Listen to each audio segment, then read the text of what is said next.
lucky to have her as well as Sandra on the program today to be interviewed by HITLAB's own Director of Research, Stan Kachnowski. Sarah, looking forward to this. Great, thank you, Stan. Hi, everyone. It's great to be here. Yeah, so I'm Sarah Kachnowski, Director of Research here at HITLAB, and I'm excited to facilitate this next conversation with Shailja.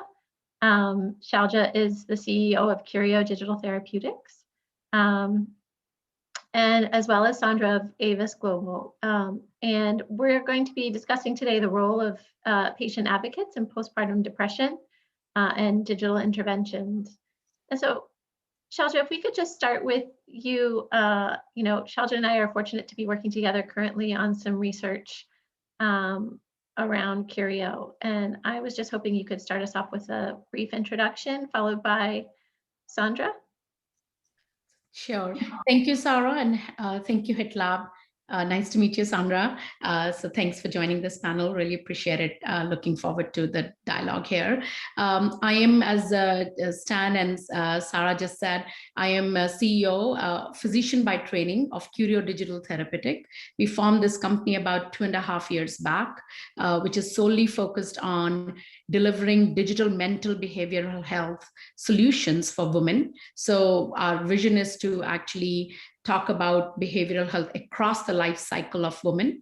But the first indication with we believe one of the highest unmet need area is postpartum depression. And that's what we are focusing on. As Sarah just mentioned, we have recently launched our acceptability or human factor study, our first study, trying to understand what are the kind of tools and solutions women who are suffering or at high risk of postpartum depression would like to seek or, can get some help from. So I'm looking forward to actually results of those studies and trying to understand how we can improve and provide some tools. Great. Thank you, Shailja. And Sandra, can you tell us a little bit about yourself? Absolutely. My name is Sondra Pepe. I've actually been in e-clinical technologies for about 20 years, focused on developing clinical trial solutions. My patient advocacy work has largely been in helping patients with rare or end-stage diseases who are searching for clinical trial options. But I am a two-time survivor of postpartum depression myself, and do understand the interplay between women's health and honestly the lack of advocacy, and what a difficult time it is as a woman. You're busy with a newborn. It's vulnerable. You feel there's a lot of judgment, as with many mental health issues, and the technology that Curio and other providers like that are looking to offer really is a ray of hope, I think, for patients in an area that, as Shailja said, has a huge unmet need. Sandra, great. Thank you. It's great to have you both for your patient advocacy experience and your personal experience as well. Nothing more valuable than that when we're looking at digital solutions. So great to have you. So Sandra, can you talk a little bit more about the role of patient advocates when it comes to postpartum depression? So to be honest, my patient advocacy work is more in the clinical trial area, but as I kind of mentioned, I think it isn't an area where people feel comfortable reaching out. Mm-hmm. You typically do have a lot of, you're going across multiple care providers already. You have the newborn care provider, your post neonatal care. You might have a lactation consultant, somebody like that you're partnering with. You are like overburdened, underslept, underfed. Sure. It's a challenging time, right? The idea of adding another person to the mix and opening up that vulnerability is really challenging. I can say, all of those providers routinely ask you questions, screening questions about postpartum depression, right? I can tell you personally that I answered those questions in ways where they should have been trying to help me more than they did. And it's that, I don't know if it's the awkwardness or they just don't have the right tools to offer. Mm-hmm. But as Shailja was saying, it's a very concerning unmet need. And it's, we lose women to this, unfortunately. And that's just a tragedy that there's no reason that should be happening, right? Very true. Yeah, and Shailja, how would you say patient advocacy is evolving lately in terms of digital therapeutics? Yeah, so I want to, and Sandra, thank you so much for sharing your personal story. There is nothing more impactful for us to learn and hear, and it kind of is fulfilling to some degree that we are trying to solve a problem which does exist. And as a team, we are very passionate about this cause as well. So answering your question, Sarah, I think nobody understands, patients need a voice, right? And I think in this area, specifically more so than anything, for all the reasons that Sandra just explained, right?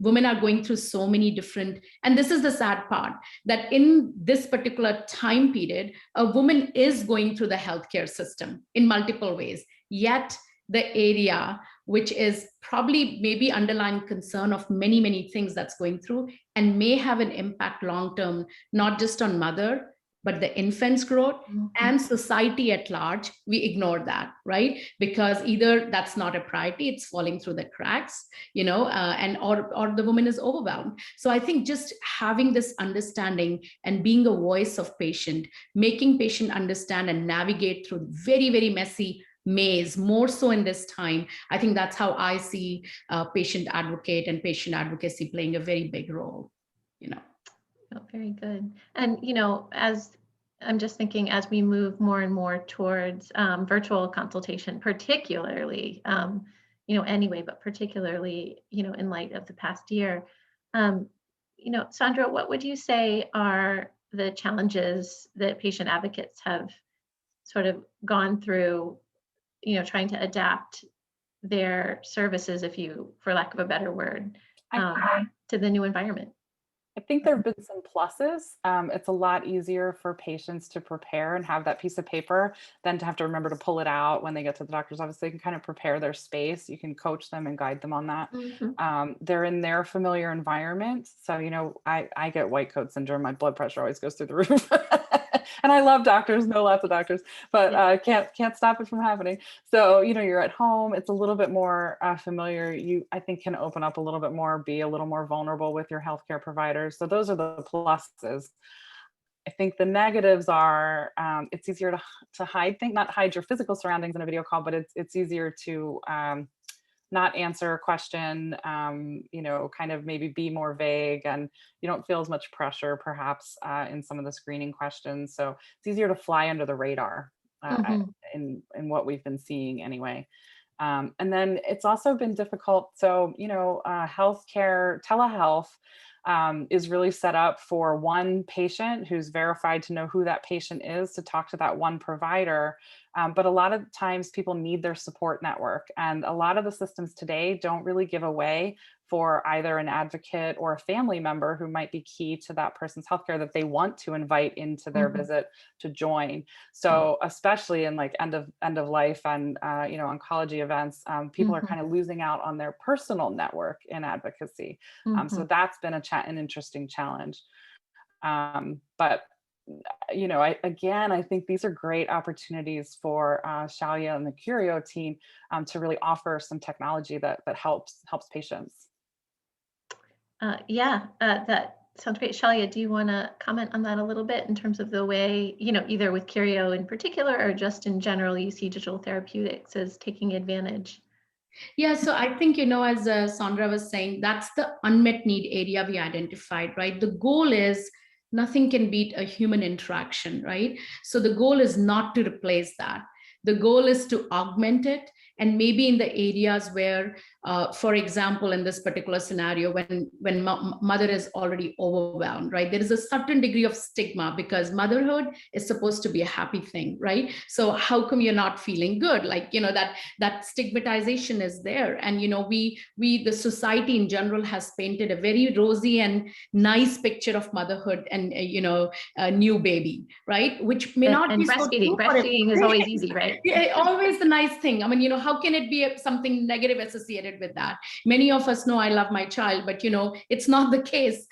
Sometimes you're like, this is the most overwhelming time period of my lifetime, and we all have our own personal stories to some degree. So I think the idea is that can can it help in destigmatization, right? Can it help in access? Can it augment the gap that exists because mom does not want to have yet another provider because she does not have time, and there are many more factors: feeding the baby, taking care of family, maybe taking a break from work. She's juggling those decisions as well. Those are taking priority. So that's the idea, and I totally agree with Sandra. There is negative to that too. So there is a balance of how much, we call it like high touch, but high tech, right? Mhm. So it's not supposed to replace the touch wherever needed. Maybe a digital touch is also not a bad thing. So that's what we are trying to focus on. And I fully agree with Sandra. I think there is a gap that digital technologies can fulfill, but yet not replace completely the human interaction wherever possible. Yeah, it sounds like, I mean, from what you're saying, the first thing that comes to my mind is personalization, that somehow the digital touch is enabling a higher degree of personalization. As Sandra mentioned, there could be different, well, you're mentioning different, needs in terms of potentially scheduling or specific types of content. Sandra's, mentioning, some people really, they have a support network that's not being taken advantage of. That could be. Can you just talk a little bit about where you see digital therapeutics fitting into, making services more personal in terms of the touch that they are offering? Yeah, so I think the session before we were talking a lot about AI and analytics, right? We have data, we have tools today, and these tools enable us to understand a patient or consumer. I don't even want to call a mom a patient to some degree, right? But somebody who's going through this journey, it gives us an opportunity to understand what they need, at their fingertip, at their time pace, right? So that's, I think, the advantage, that you can get something which you like. So I'll give a perfect example. Many of us understand that postpartum depression for one woman versus another is not same. There are societal aspect, there are underlying things going on, there is sleep deprivation. I think Sandra said you are not well fed, not well slept. So what's going on? You may have a colicky baby, that may be one of the reasons, or aggravating a lot of your stuff. So that's a personalized situation of one person. Another person has this is third pregnancy, maybe thinking about leaving the job. There are other aspects that are making her life more challenging. So that's what digital can do. You can choose with your personal journey where you are and make your choices. And but another thing I would just like to emphasize is personalization. Yet, unfortunately, in behavioral world area, we don't have standardization. There is a recognition. That's the good thing. I think Sandra said every, caregiver or physician or OBGYN, they do ask about whether, a screener is supposed to be done, but is care delivered standardized because of lack of resources? That's a question that we all need to ask. So there is a standardization aspect and yet personalization, which I think digital therapeutics can enable. Sandra, do you have any thoughts on that? No, I think Shailja really covered that one well.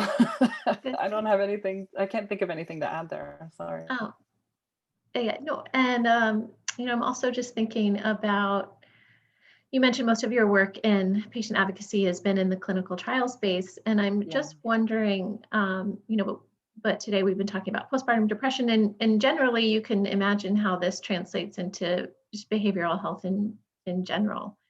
And I'm just wondering, from your experience, how do you think, what are the one or two ways that you see patient advocacy really taking off for behavioral health, and in ways that we're talking about here, more personalized, taking advantage of opportunities that aren't there with solely, in person? Yeah, I think one of the things is reach. So, advocacy was a very local thing before, and the technology really allows people who are passionate, knowledgeable, informed to expand their reach. So as a single individual and a patient advocate, you can help more by leveraging some of these new technologies, which is great, because that's exactly why people volunteer their time and their knowledge in this space. I think the other thing is I lost in the ear, please. Okay. Tech problems. Always. So I think the other thing is the standardization and personalization that Shailja was speaking to, right? Mhm. The ability to have this wide growing library and have this curated source of information. I mean, advocates spend a lot of personal time staying up to date on everything that's changing. I mean, I was just at the doctor's yesterday on a different women's health issue, and the doctor mentioned something I had never heard before. I'm like, wait a minute, pause.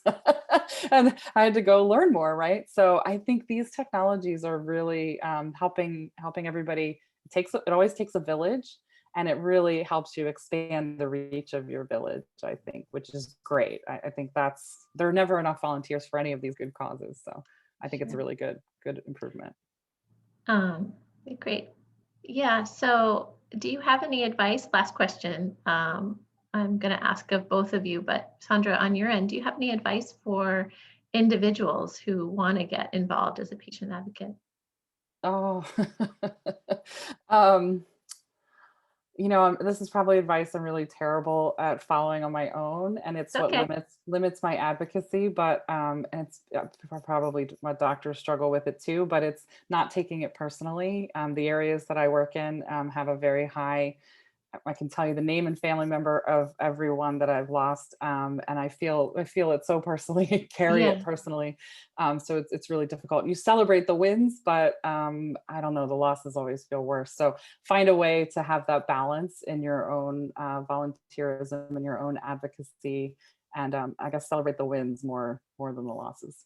Yeah. And And, it would be true in this area too, right? I mean, I'm devastating. sure even in the losses, however, that you've made the journey a bit better. So Oh, thank you. that We way, try. That's the hope, right? yeah. Yeah.